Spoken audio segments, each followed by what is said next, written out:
पटना के युगांतर की ओर से मेडिकल कॉलेज को गरिमा ने सौंपे 10 ऑक्सीजन सिलेंडर। संगठन के वितरण कार्यक्रम में मुख्य अतिथि रही नगर निगम की निवर्तमान सभापति गरिमा। प्रोग्राम मैनेजर ने दी बीमार महिलाओं के लिए जिले को 17 सिलेंडर देने की जानकारी।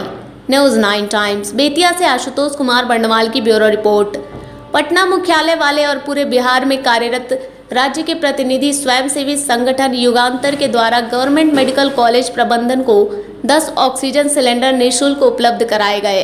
शुक्रवार को देर शाम संपन्न युगांतर की ओर से संपन्न समारोह की मुख्य अतिथि नगर निगम की निवर्तमान सभापति सह मेयर प्रत्याशी गरिमा देवी सिकारिया रही। उन्हीं माध्यम से सौंपे गए 10 मेडिकल ऑक्सीजन सिलेंडर को कॉलेज के अधीक्षक डॉक्टर प्रमोद कुमार तिवारी ने इसको मेडिकल कॉलेज की ज़रूरत के अनुकूल बताया।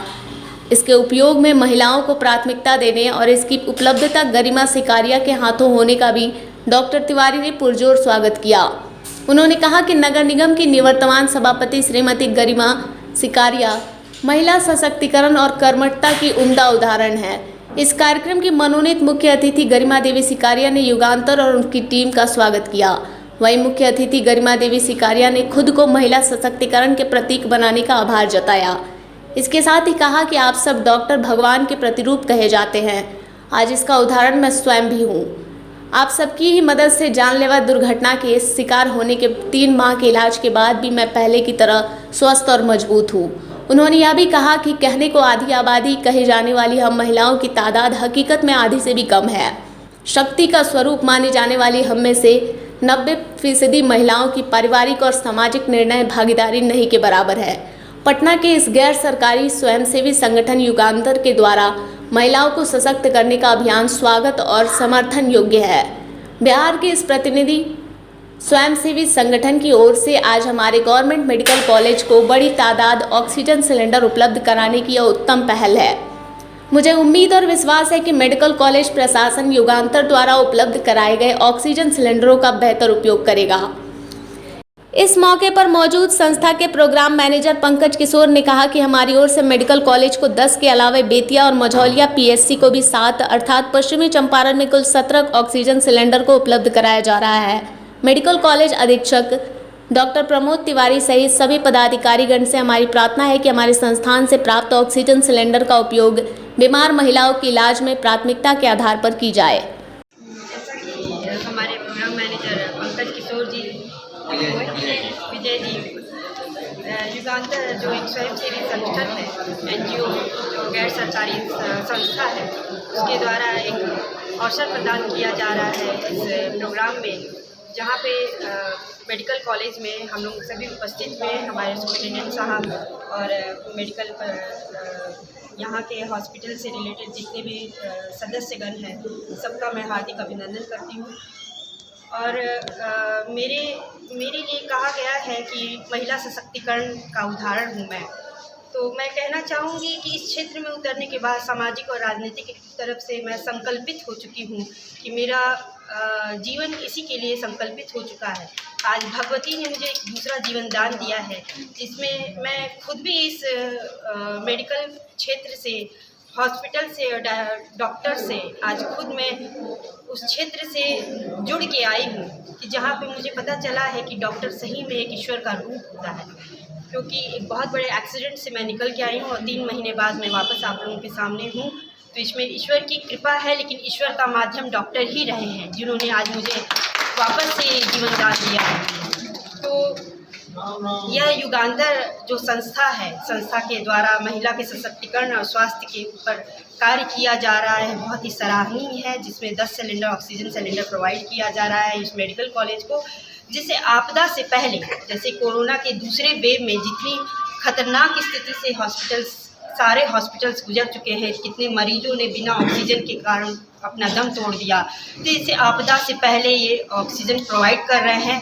किसी तरीके से फंड उपलब्ध करके ये आज ऑक्सीजन सिलेंडर यहाँ उपलब्ध करा रहे हैं। बहुत सराहनीय वर्क है। महिला सशक्तिकरण की बहुत बड़ी ज़रूरत है, क्योंकि आज जो हमारे देश में महिलाओं की आबादी 50% से ज़्यादा है, लेकिन महिलाओं का पारिवारिक और सामाजिक क्षेत्र में निर्णय अभी भी 90% से बहुत कम है। वो कहीं ना कहीं पिछड़ जाती हैं। तो इस सशक्तिकरण के लिए बहुत ज़रूरी है कि आप जैसी संस्था सराहनीय कार्य कर रही हैं, उनको अवेयर कर रही हैं, उनको मोबिलाइज़ कर रही हैं, ग्रुप बना के उनको मोबिलाइज़ करना, संगठित करना और उन लोगों के बीच में ये अवेयरनेस पैदा करना कि आपको किस तरीके से अपने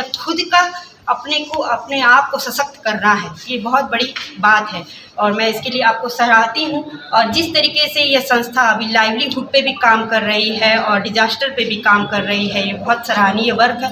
मैं चाहती हूँ कि इन संस्थाओं के थ्रू ऐसे युवा वर्ग और जुड़े, क्योंकि उनकी एनर्जी कहीं दूसरी जगह वेस्ट नहीं होनी चाहिए।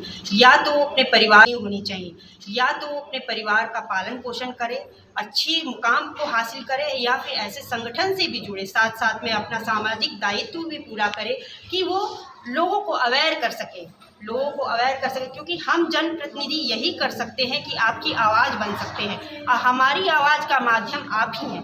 तो आप लोगों को उन तक पहुंच के उन लोगों को इकट्ठा करके ये चीज़ ध्यान दिलाना है कि बेतिया का विकास, बिहार का विकास आप लोगों से ही संभव है।